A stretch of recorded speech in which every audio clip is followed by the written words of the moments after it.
بسم اللہ الرحمن الرحیم۔ دن محمد کے لیے زہرا کے لیے راتیں ہیں، دن محمد کے لیے زہرا کے لیے راتیں ہیں، تیری خدمت کے لیے کتنی بڑی ذاتیں ہیں۔ آئے جبرائیل امیں جھولا جھلانے کے لیے، سچ تو یہ ہے بڑے گھر کی بڑی باتیں ہیں، بڑے گھر کی بڑی باتیں ہیں۔ سر شبیر کو جب دربار یزید میں لایا گیا، قافلہ یزید کے دربار میں پہنچا تو کیا دیکھا کہ دربار خوب سجا ہوا ہے۔ خاندان نبوت کی پاک بیبیاں ایک کونے میں ہو گئیں۔ امام حسین رضی اللہ تعالی عنہ کا سر انور یزید نے تخت کے سامنے میز پر رکھوا دیا، اور عابد بیمار نے آج پہلی بار اپنے باپ کے سر کو بار بار دیکھا اور خوب دیکھا۔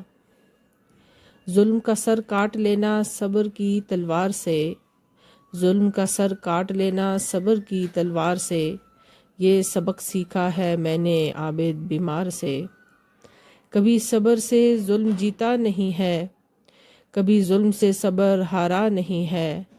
جب آئیں تمہارے مقابل یزیدی، مثال شہ کربلا دیتے رہنا، مثال شہ کربلا دیتے رہنا۔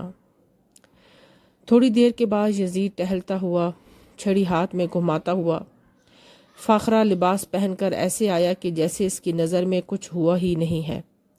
سیدہ زینب رضی اللہ تعالی عنہا نے یزید کے اس متکبرانہ اور ظالمانہ انداز کو دیکھ کر یزید کے بھرے دربار میں ایک بے مثال اور دل دہلا دینے والا خطبہ ارشاد فرمایا، جو ترجمے کے ساتھ یہاں پر درج کیا جا رہا ہے۔ خطبہ سے پہلے آپ نے امام عالی مقام رضی اللہ تعالیٰ عنہ کے سر انور کو مخاطب کر کے یہ کلمات کہے۔ یہ کلمات سن کر کئی لوگ دربار یزید میں چیخیں مار مار کر رونے لگے، اور یزید خاموش بیٹھا رہا۔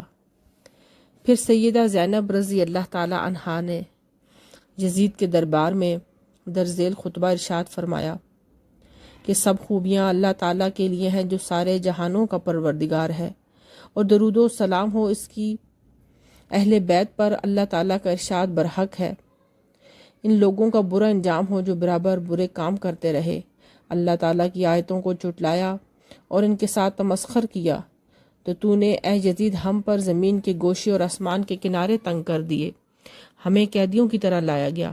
یہ گمان کرتا ہے کہ ہم ذلیل اور تو جلیل ہے، اور تو دیکھتا ہے اس کو کہ دنیا تجھ کو حاصل ہے اور تمام اسباب، اس لیے تو ناک چڑھا کر اترا رہا ہے۔ اس کام سے بڑا خوش ہے، ٹھہر جا اور جلدی نہ کر۔ خدا کا یہ فرمان نہیں جانتا کہ کافر لوگ یہ گمان نہ کریں کہ ہم نے جو ان کو ڈھیل دے رکھی ہے یا ان کو مہلت دیتے ہیں کہ وہ دل کھول کر گناہ اور زیادہ کر لیں۔ ان کے لیے رسوا کرنے والا عذاب موجود ہے۔ تو نے ہمارے زخم کو گہرا کر دیا، اور ذریت رسول اور عبد المطلب کی اولاد میں سے ستارہ ہے زمین کے خون مقدس کو بہا کر ان کی جڑ کو اصل سے اکھیڑ دیا، ان قریب تو اس کے انجام سے دوچار ہوگا۔ اسی طرح سیدہ زینب رضی اللہ تعالیٰ عنہ نے کافی طویل خطبہ ارشاد فرمایا۔ سیدہ زینب رضی اللہ تعالیٰ عنہ کے اس خطبہ سے ایسا معلوم ہوتا تھا کہ جیسے سب یزیدیوں کو سانپ سونگھ گیا ہے۔ تمام یزیدی خاموش بیٹھے رہے اور کسی کو بات کرنے کی جرت نہ ہو سکی۔ سیدہ نے حق و صداقت اور حق گوئی کا حق ادا کر کے اسلام کی ناقابل فراموش خدمت سر انجام دی، جس کی نظیر نہیں مل سکتی۔ شیر خدا کی شہزادی نے ماضی و حال اور مستقبل کے وہ نقشے کھینچ کر رکھ دیے کہ یزیدی حکومت کے در و دیوار ہلا کر رکھ دیے۔ قدم قدم پہ چراغ ایسے جلا گئی ہے علی کی بیٹی، قدم قدم پہ چراغ ایسے جلا گئی ہے علی کی بیٹی، یزیدیت کی ہر ایک سازش پہ چھا گئی ہے علی کی بیٹی۔ کہیں بھی ایوان ظلم تعمیر ہو سکے گا نہ اب جہاں میں، ستم کی بنیاد اس طرح ہلا گئی ہے علی کی بیٹی، ستم کی بنیاد اس طرح ہلا گئی ہے علی کی بیٹی۔ یقین نہ آئے تو کوفہ و شام کی فضاؤں سے پوچھ لینا، یزیدیت کے نقوش سارے مٹا گئی ہے علی کی بیٹی، علی کی بیٹی۔ کہا جاتا ہے کہ یزید جب دربار میں آیا تو اس کا چھوٹا بیٹا بھی اس کے ساتھ تھا۔ جب امام زین العابدین کے پاس سے گزرا تو ابن یزید نے ابن حسین رضی اللہ تعالیٰ عنہ کا ہاتھ پکڑ کر کہا کہ دیکھا تم نے، ختم ہو گئے ہو اور ہمارے نکارے پورے شہر میں بج رہے ہیں۔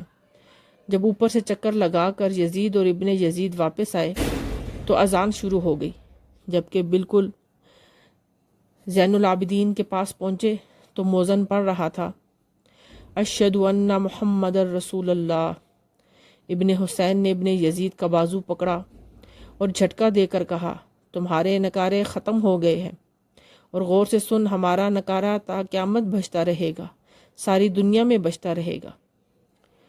مجھ ناتواں عشق کو سمجھا ہے تو نے کیا، دامن پکڑ لیا تو چھڑایا نہ جائے گا۔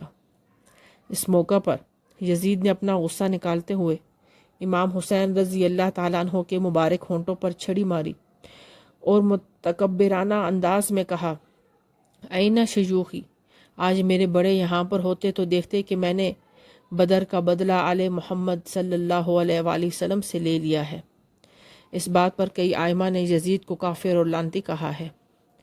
جو ظلم پہ لعنت نہ کرے آپ لعین ہے، جو ظلم پہ لعنت نہ کرے آپ لعین ہے، جو جبر کا منکر نہیں وہ منکر دی ہے۔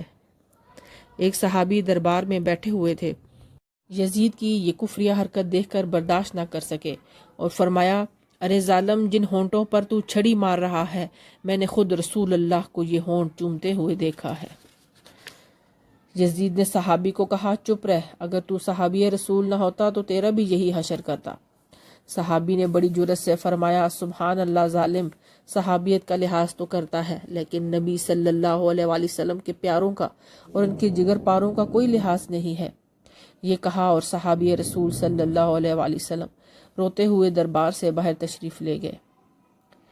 جہاں میں اور کئی مہتاب آئے ہیں، کہاں حسین سا ماہ منیر آتا ہے، گلے میں توق ہے، پاؤں میں بیڑیاں ہیں، حسن علی کا سارا گھرانہ اسیر آتا ہے۔ تاریخ میں یہودی کا بھی ذکر ہے کہ اس وقت وہ بھی یزید کے دربار میں حاضر تھا۔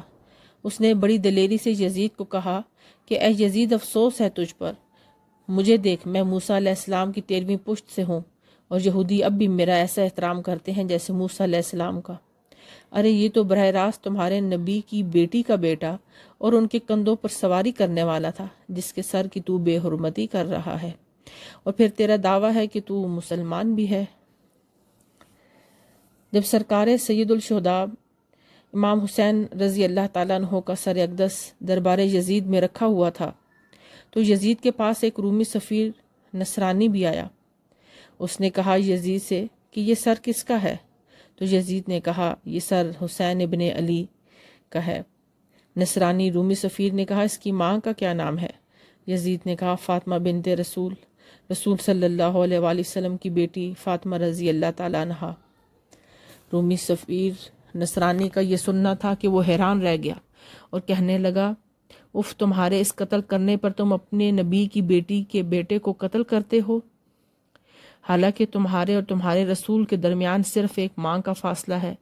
ہم نصرانی تو نشان عیسیٰ علیہ السلام کی اس قدر تعظیم کرتے ہیں کہ قیامت تک روئے دنیا کے نصرانی اس پر قائم رہیں گے، اور تم لوگوں کا یہ حال ہے کہ تم اپنے نبی پاک کے نواسہ کی تعظیم و تکریم کرنے کی بجائے انہیں قتل کرتے ہو۔ یزید نصرانی سفیر روم کی بات سن کر کچھ جواب نہ دے سکا، صرف اتنا کہا، اگر تو سفیر نہ ہوتا تو تجھے بھی قتل کرا دیتا۔ اس نے کہا، صد افسوس، سفارت کا اتنا خیال تو ہے اور رسالت کا کوئی خیال نہیں۔ یہ بات سن کر یزید نے سر کو پیٹا کہ ہائے، میں دنیا میں بدنام ہو جاؤں گا۔ ارے یزید کے حمایتیوں، ذرا سوچو تو صحیح، اگر ان تمام گستاخیوں کے باوجود یزید پھر بھی جنتی ہے تو پھر دنیا میں جہنمی کون ہے؟ کیا یہ عجیب بات نہ ہوگی کہ جوانان جنت کا سردار بھی جنت میں رہے اور اس کا قاتل بھی؟ سنو، یزید جنتی ہے تو پھر شاید کوئی بھی جہنمی نہ ہو۔ اس سادگی پہ کون نہ مر جائے اے خدا، اس سادگی پہ کون نہ مر جائے اے خدا، لڑتے ہیں اور ہاتھ میں تلوار بھی نہیں، لڑتے ہیں اور ہاتھ میں تلوار بھی نہیں۔ وما علینا الا البلاغ المبین۔